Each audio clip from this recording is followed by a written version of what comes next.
Сайн уу? Яндан байна. IELTS-ийн сонсох хэсгээр нэг л тийм оноо чинь сайжирч өгөхгүй байна уу? Уншаад ойлгоод байгаа хэрнээ оноо чинь мок ажиллагаар сайжирч өгөхгүй, яаж сайжрахаа мэдэхгүй, эсвэл гацсан байгаад байна уу? За тэгвэл энэ бичлэгээр хүн болгоны тэр бүр мэдээд байдаг ч гэсэн нэг л тийм үр дүнтэй ажиллаж чаддаггүй аргуудыг хэрхэн үр дүнтэй болгох вэ гэдгийг бид тааидад үгээрээ нийлүүлээд тайлбарлаад өгье заяа. 10 зөвлөгөө байгаа. Бичих цаас бал юм уу нөтнийхөө апп зэргийг гаргаад бэлдээд байж байгаарай за. За бичлэг рүү орцгоё. Эхний зөвлөгөө нь болохоор өөрийн одоо байгаа төвшнээсээ жоохон ахиулж сонс. За энэ маань юу гэдэг байгаа юм бэ гэхээр одоо чиний ингээд төвшин байгаа штэ англи хэлний чинь сонсож чаддаг төвшин байгаа те. Жишээлбэл би гэх юм бол B1-ээс C2 төвшний хооронд сонсоод ойлгодог. За тэрэн шиг чиний хувьд ч гэсэндээ ямар нэгэн тийм тодорхой төвшин байгаа A2 юм уу B2 юм уу A1 B1 гэх мэт чинь төвшин чинь байгаа штэ. Тэр төвшнээсээ баг зэрэг ахиулаад сонсох зүйлээ сонсоод үз.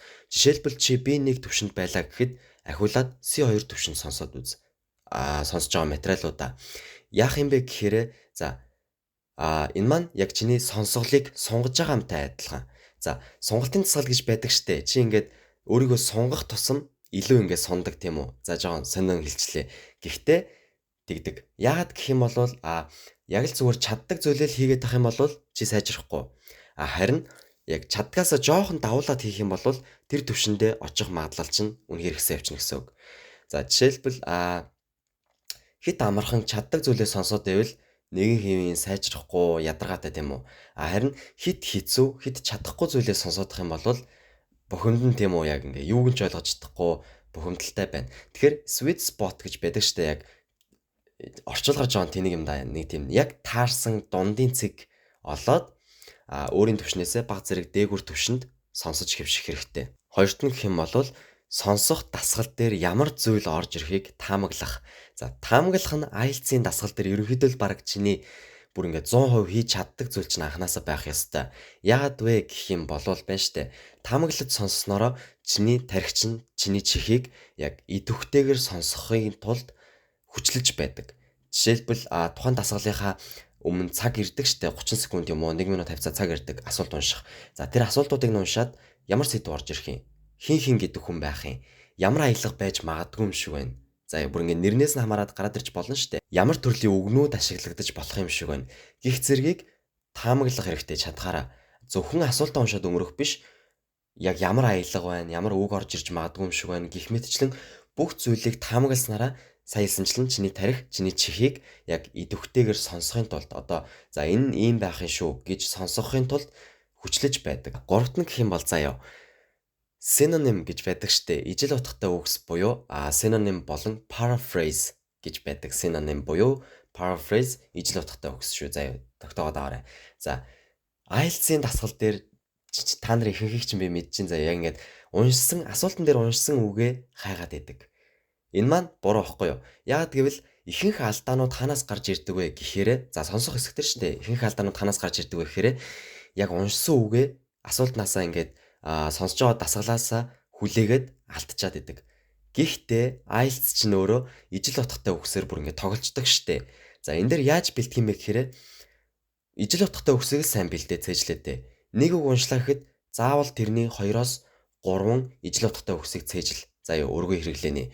Жишээлбэл purchase гэхэд buy гэдэг ч юм уу. Эсвэл бол юу гэдэг чинь however гэхэд but гэдэг ч юм уу. Ингээд заавал өргөн хэрэглээний ижил утгатай үгсүүдийг нь цээжилж чи IELTS-ыг давж гарнаа. Ижил утгатай үгсүүдийг ерөөсөө ашигладаггүй, мэддэггүй, нэг тэмнэх ойшооч харддаг бол чиний сонсох хэсгийн оноо чинь ерөнхийдөө IELTS-ийн бүхэл хэсгийн оноо чинь нэг их сайжрахгүй шүү л гэж хэлээ да. Дөрөвдөгт нь гэх юм бол төгс биш орчинд үе бэлдэх хэрэгтэй.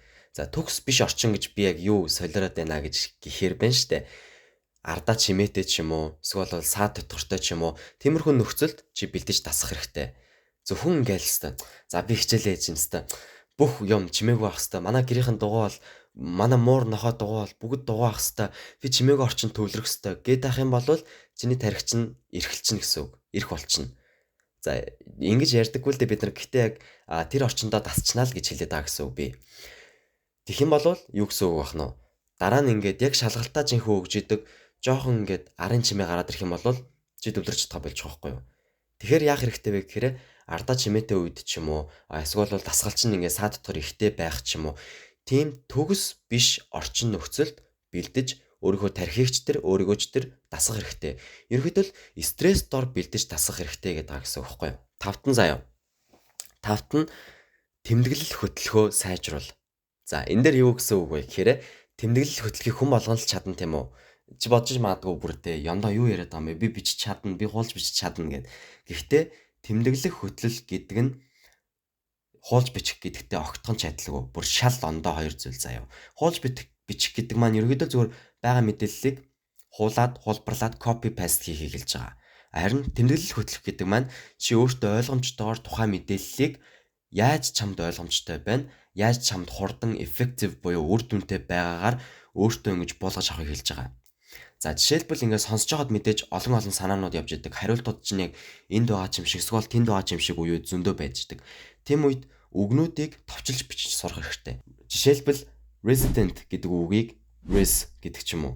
Эсвэл бол because гэдэг үгийг because гэж тэмдэглэждэг ч юм уу. Ингэж хурдан тэмдэглэл хөтлөж сурснараа чи шалгалтын явцанд за бүр ингээд доошоо харахгүй байсан ч гэсэндээ ингээд дасгачих юм бол хурдан тэмдэглэлээ хийгээд дараагийн мэдээллийг алдахгүйгээр явж чадна гэсэн үг.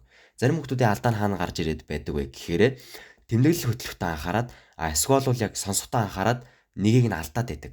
Хоёулыг нь хамт авч явах хэрэгтэй л гэсэн үг. Хурдан тэмдэглэл хөтлөлт сурснараа хоёулыг нь хамт авч явж болно гэсэн үг байна шүү дээ. 6-ад нь гэх юм бол алдаа гаргасан бол шууд дараагийнх руугаа ор буюу move on хий.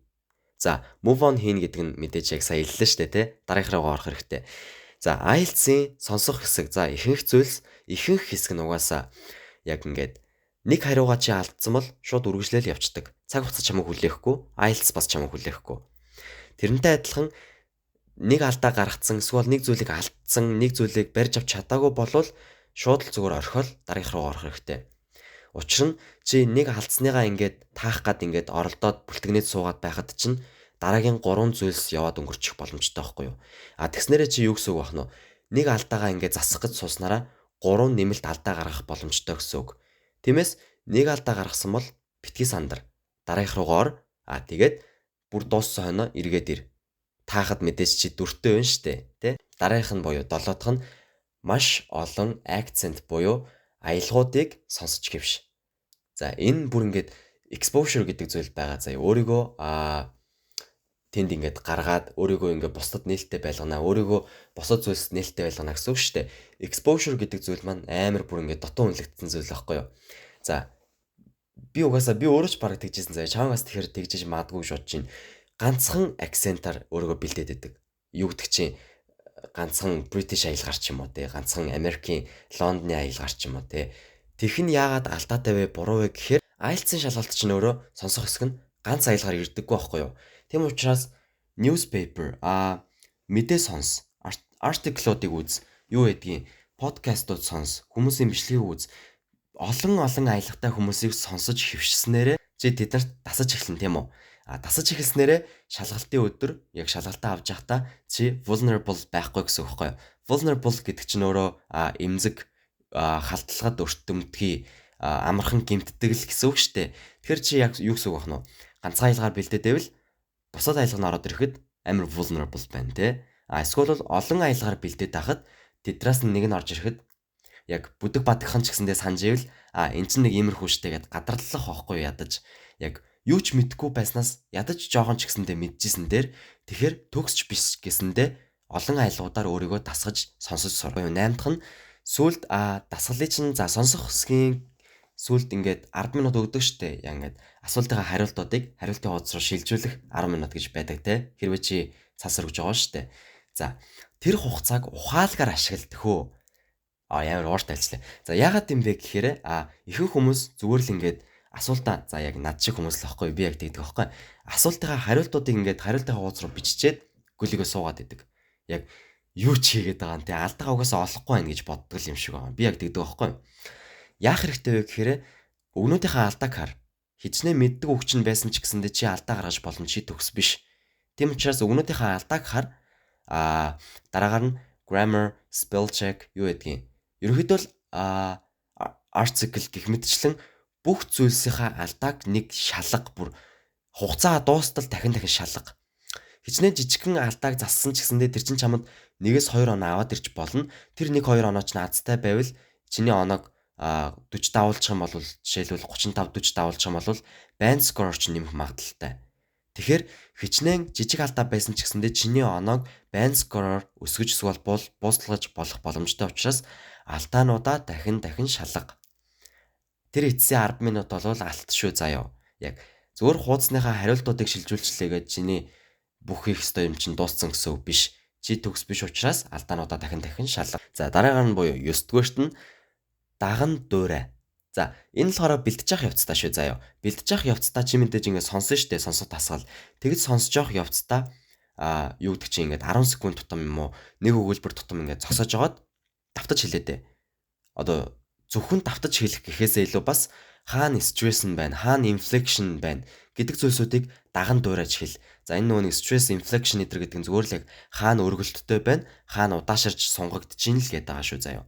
За жишээлбэл юу гэдэг чинь хаана өргөлттэй байгаасаа хамаарат англи хэлний өгүүлбэрүүд өөрөөр утгыг илэрхийлж болдог штеп. Жишээлбэл he didn't say always гэд ганц өгүүлбэр байлаа л гэж бодъё л доо. За энэ дээр өргөлт нь always гэдэг үгэн дээр ороод ирчлээ заяа. Тэгчингүүд ингэ сонсогдноо доо. He didn't say always. За жишээлбэл энэ юу гэдэг юм бэ гэхээр тэр үргэлж гэж хэлээгүй штэ.